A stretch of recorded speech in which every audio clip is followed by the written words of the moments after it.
The Civil Rights Movement was a time when African Americans fought for equal rights during the 1960s. Yes, that's only partially correct though. Although the Civil Rights Movement did occur mainly throughout the 1960s, little bits of it did occur in the 1950s with Little Rock and movements similar to that, fighting for equal rights in schools. We're going to be learning about the civil rights during the 1960s today and the importance of that movement during this time.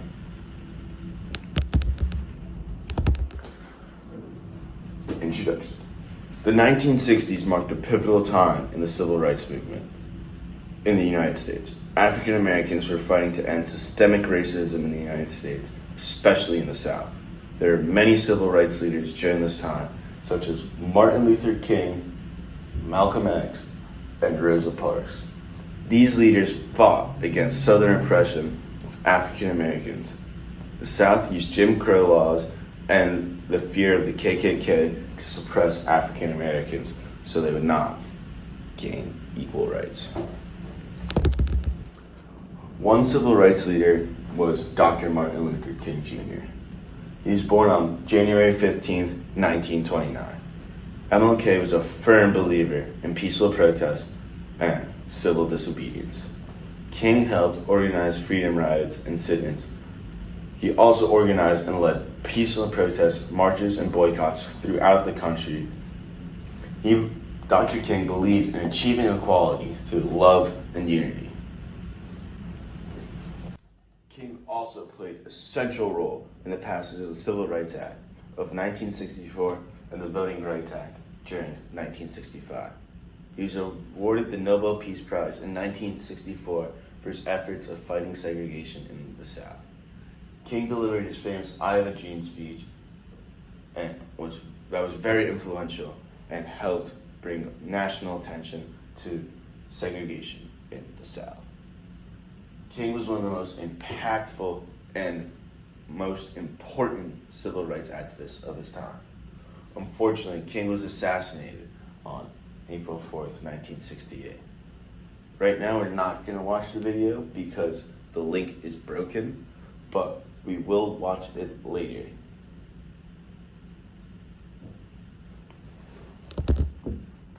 Alright. Malcolm X was also another influential civil rights leader, but he had a different approach compared to Dr. King's peaceful protest. Malcolm X advocated for black empowerment, self-defense, and racial pride. He was a member of the Nation of Islam before forming his own organization. X advocated for black rights by any means necessary and emphasized the importance of black economic independence.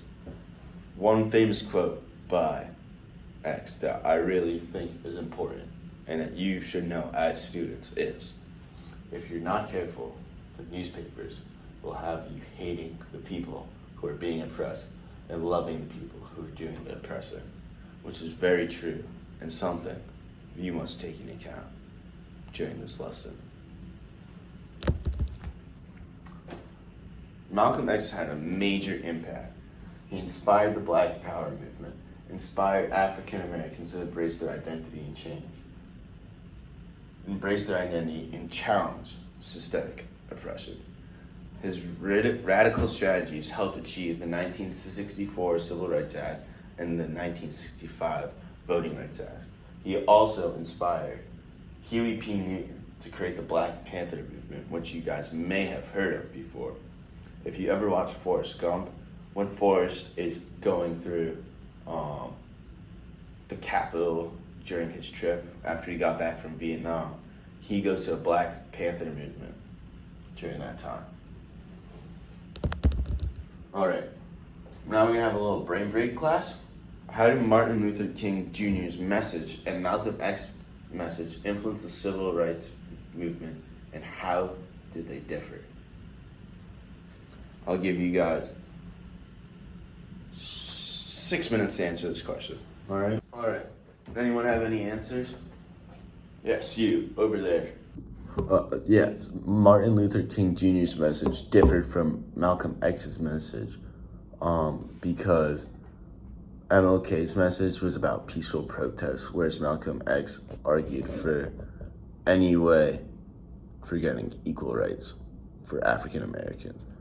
But they were both very impactful in getting the Civil Rights Movement and Civil Rights Act and Voting Acts passed. Yes, that is correct. MLK and Malcolm X's message differed very greatly. MLK fought for peaceful protest while Malcolm X advocated for black power by any means necessary. Yet they both got the Voting Act and the Civil Rights Act passed, and were very influential in passing that. Rosa Parks was also another civil rights leader who was very important. In 1955, Rosa Parks refused to give up her seat to a white passenger, sparking the Montgomery bus boycott. If you guys did not know this, this is very important for you guys to know. In the South, during the 1950s and 60s, African Americans would have to give up their seats and walk all the way to the back of the bus for white patrons who wanted that seat where they were sitting. If there was no seats on the bus, African Americans would have to stand. But in 1955, Rosa Parks refused to give up that seat, sparking the Montgomery bus boycott. She was arrested and sent to jail. The bus boycott lasted 381 days and led to the desegregation of public buses. This also led to a Supreme Court ruling declaring bus segregation was unconstitutional. This brings us to the March on Birmingham, a campaign to end segregation in Birmingham, Alabama, one of the most racially divided cities in the country during the Civil Rights Movement. Peaceful protesters, including children not much older than you guys in this classroom, sitting over here, faced violent police repression for trying to fight for equal rights. Thousands of young protesters marched in Birmingham facing fire hoses and police dogs, even though they're just protesting to have simple rights as everyone else has in our country today. This gained national attention due to the media being there and filming what happened during this time. This national attention brought outrage throughout the nation because of the tactics the South and the government down there was using to enforce segregation. MLK's letter from Birmingham jail defended the movement's tactics, saying peaceful protest was not wrong and they're just fighting for equal rights throughout the nation. The March on Washington, another impactful protest during this time. Over 250,000 people, a quarter of a million people, gathered in Washington, D.C.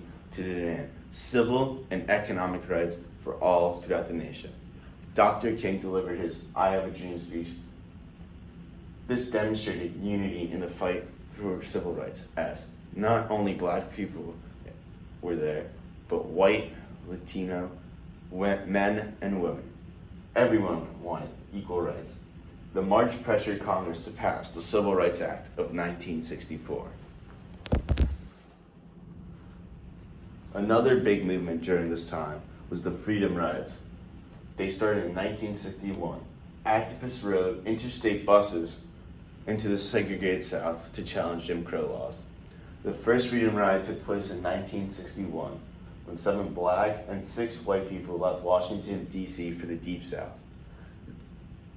Freedom Rides often faced violent attacks from white supremacists and police. This led to enforcement of desegregation and interstate travel. These are some pictures of what happened to Freedom Ride buses when they got into the South and were attacked by horrible racist members of the KKK and just people who did not support the end of segregation. These are the buses leaving and heading down south. It was a really good cause that really brought attention to the civil rights movement.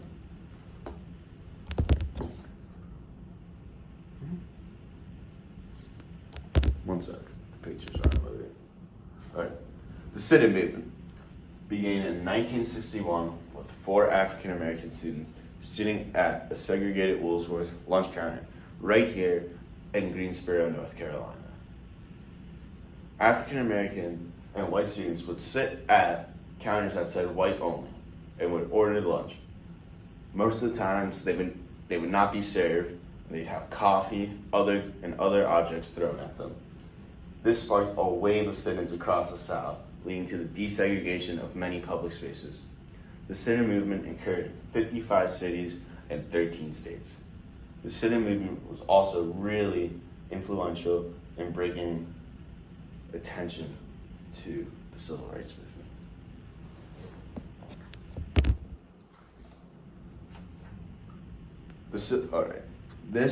These are 2 of the most important acts that were passed during the civil rights movement: the Civil Rights Act and the Voting Act. The purpose of the Civil Rights Act is it outlawed discrimination based on race, color, religion, sex, or national origin. This was because the South and many other areas in America often discriminated people based on race, color, religion, sex, or national origin. Some of the key points of the Civil Rights Act was banning segregation in public places, banning employee discrimination, and established the Equal Employment Opportunity Commission. Another act that was passed was the Voting Act, which prohibited racial discrimination in voting. Before, there's in the South and other areas where discrimination occurred, and segregation and Jim Crow laws. There's literacy tests that made it hard for African Americans to vote, marginalizing them and taking away their rights. The Voting Act outlawed literacy tests and other racist practices. It authorized federal oversight of voter registration and also increased African American voter registration throughout the United States. All right, let's have a little brain break here. How did the civil rights protests help the Civil Rights Act and the Voting Act get passed? What do you think? The civil rights protests helped get the Civil Rights Act and Voting Act passed by bringing national attention to the problems at hand during the civil rights movement, like segregation and other problems occurring in the South. That is basically correct. The civil rights protests helped get the Civil Rights Act and Voting Act passed by bringing national attention with media to the civil rights movement, showing the ugly head of segregation and separate but equal in the South. We're going to do a Kahoot in 5 minutes. First, we're going to go over our conclusion for the slideshow, and then we're going to go back to the Kahoot. All right?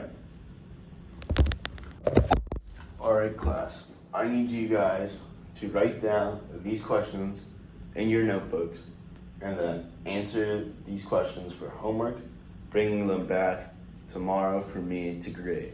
All right? Any questions? Good. The questions are, what lessons from the civil rights movement can be applied to modern social justice movements like the BLM movement? How can we ensure that the history of the civil rights movement is accurately taught and remembered in schools today? And what challenges remain today in achieving full racial equality? And how do they compare to the challenges of the 1960s? Tomorrow, we are going to be learning about different civil rights movements around the world. We're going to be learning about the South African anti-apartheid movement during the 1940s to 1990s, the Northern Ireland civil rights movements from the 1960s to the 1990s, and the women's suffrage movement during the 1920s. And we are going to be learning how to compare different civil rights movements and combine them to see how they have similar leaders, similar goals, and similar motives. Go back to this slide right here. so you guys can know what the homework is for tonight. This is the end of the lesson. We're gonna do this for homework tonight. We're gonna bring it in tomorrow. I'm gonna see it, and then so I can grade your understanding of what I taught you today. But right now, may I please have the answers you wrote down for the brain breaks, please? So that way I can grade it, and that's all we have for today for class. All right, class. Today we're going to be learning about the civil rights movement. All right, what do you guys know about the civil rights movement? You.